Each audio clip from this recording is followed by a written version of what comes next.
মাঝে মাঝে আমার এত রাগ হয় তোর ওপর, মানে আমি কি করব বলতে পারি না। দেখো ওর একটা এই বোতল, এটা মানে 1 মাসও মনে হয় হয়নি, কি 1 মাস হবে হয়তো।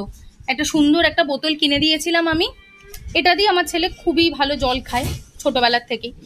এবার এইটাকে দেখো, এই যে এই স্ট্রটাকে এখন দাঁতে করে টেনে টেনে ছিঁড়ে, এই দেখো এটা ছিঁড়ে দিয়েছে। সবাই দেখো, মানে দাঁতে মানুষের কি করে এটা হতে পারে যে এইখান থেকে নিয়ে দাঁতে। এই কি করেছো তুমি? এবার ওটাকেও লাগানোর চেষ্টা করছে। মানে তোমরা বলো যে এইগুলো মানা যায়? একটা সুন্দর বোতল। আর সব থেকে বড়, এটা ছাড় পাপা, সব থেকে বড় কথা ও এটা দাঁতে করে কি করে টেনে ছিঁড়ে ফেললো আমি তো এটা বুঝতে পারছি না। সমানে দাঁতে করে ছিঁড়ে যাচ্ছে, আর এখন এবার এটাকে আটকানোর চেষ্টা করছে। আর হয় ওটা? ওটা তো ছিঁড়ে গেছে, কিছুতেই হবে না। কি করে হবে? এবার তুমি কি করে জল খাবে বলো তো?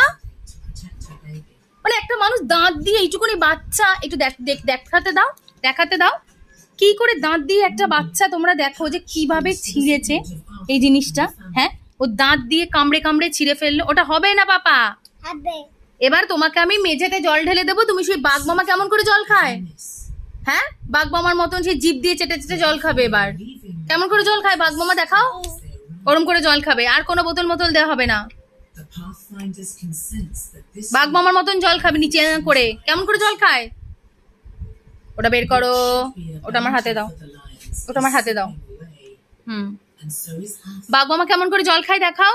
ওরম করে জল, হ্যাঁ ওরকম আমি নিচে জল ঢেলে দেবো, ওরকম বাঘ মামার মতন জল খাবে। কি করে তুই দাঁত দিয়ে কামড়ে ছিঁড়ে ফেললি রে?